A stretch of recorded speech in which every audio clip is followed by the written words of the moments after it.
La nueva entrega de Marvel Studios ha visto la luz y la verdad me parecía la apuesta que podría salvar la fase 4 del UCM. O sea, piénsenlo. En estos últimos proyectos, el UCM se ha enfocado más en manipular a su audiencia envolviendo sus películas y series en panfletos progresistas. Claro, hay excepciones, pero esta no es una de ellas. Y también se ha enfocado mucho en esta nueva fase multiversal, por así decirlo. Así que ver una apuesta como Wakanda Forever, que pudo haber apostado por una estética más minimalista, así como una narrativa más concisa, podía sonar refrescante. Ahora bien, Wakanda Forever, al ser la secuela de una de las películas más queridas y trabajadas narrativamente hablando del UCM, se alzaba como la propuesta que podía dejarnos con cara de joder, eso sí es cine. Desafortunadamente no bastó con meter al poderosísimo Tenoch Huerta, quien a mi juicio salva la cinta, para poder rescatar este intento de buena película. Y es que aquí, en un mal sentido, se sienten las casi 3 horas de duración. Pero, ¿por qué? ¿Qué hizo mal esta segunda entrega para no alcanzar su máximo potencial?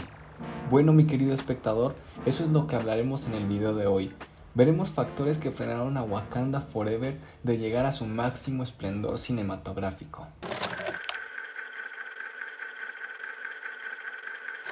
Este primer punto es importante puesto que el encanto de las películas de Marvel recae en el protagonista. Esto es lo que le ha dado tanta vida al UCM porque, sin importar lo buena o mala que fuera una película, en el fondo uno solía encariñarse con los personajes y desear conocer más de su futuro. Desafortunadamente, Shuri no tiene ni carisma ni un arco interesante. Esto se debe a una mala estructuración del guión. Primero que nada analizaré un apartado del guión que no tiene mucho que ver con el personaje, pero confíen que sí va a importar. Lo anterior hace referencia al primer acto, y es que hay factores importantes que son sugeridos introducirse en estos momentos del relato, intentes hacer un guión disruptivo o uno más convencional. El primero siendo la realidad del o la protagonista.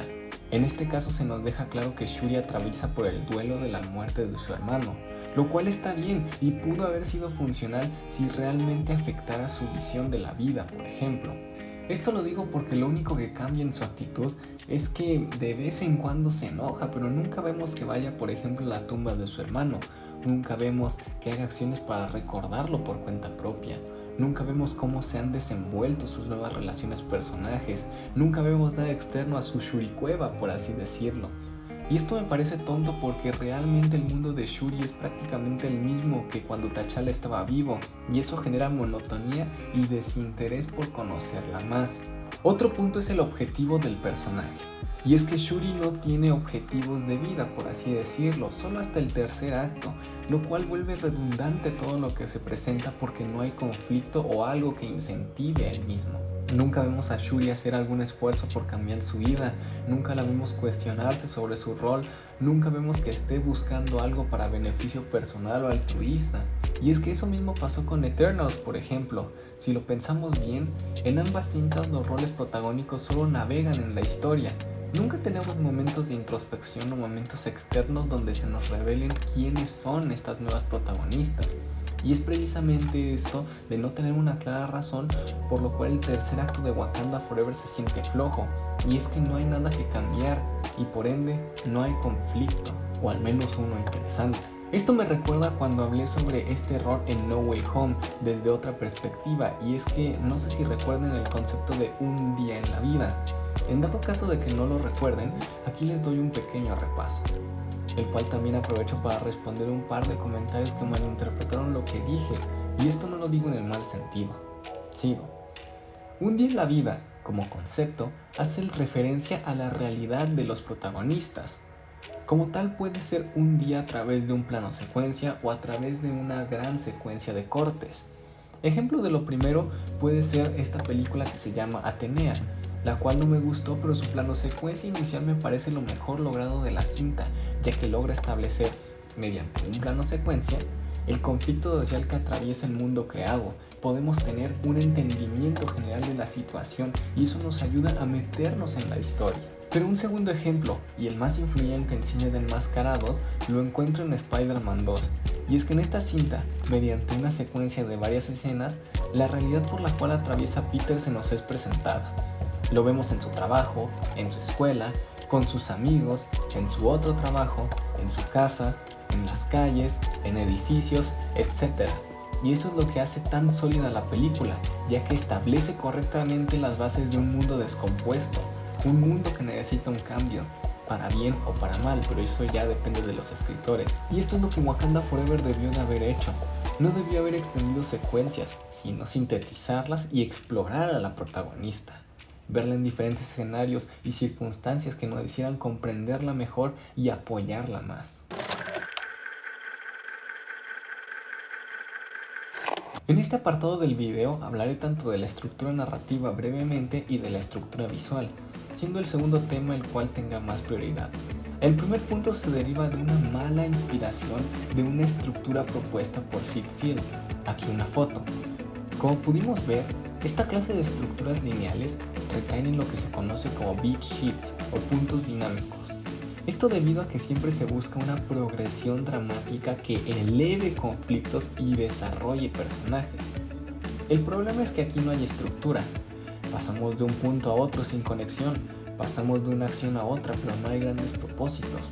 Esto se hila con el punto anterior, dado que, cuando un personaje es pasivo, la historia flota sobre los acontecimientos, haciendo parecer a los que habitan el mundo como personajes irrelevantes. Por ejemplo, tenemos a los Talocanos, que secuestran a Shuri para llevarla a Talocan. Literalmente el propósito de la escena es matar a la joven hacker, ¿no? Entonces, ¿por qué cambiar la motivación de los personajes de un momento a otro? Ah, claro, para que después tengan que rescatar a Shuri y eso desencadene un conflicto entre naciones y después muera la reina y después bla bla bla y bla bla bla y bla bla bla. Todo parece una gran excusa para alargar las situaciones.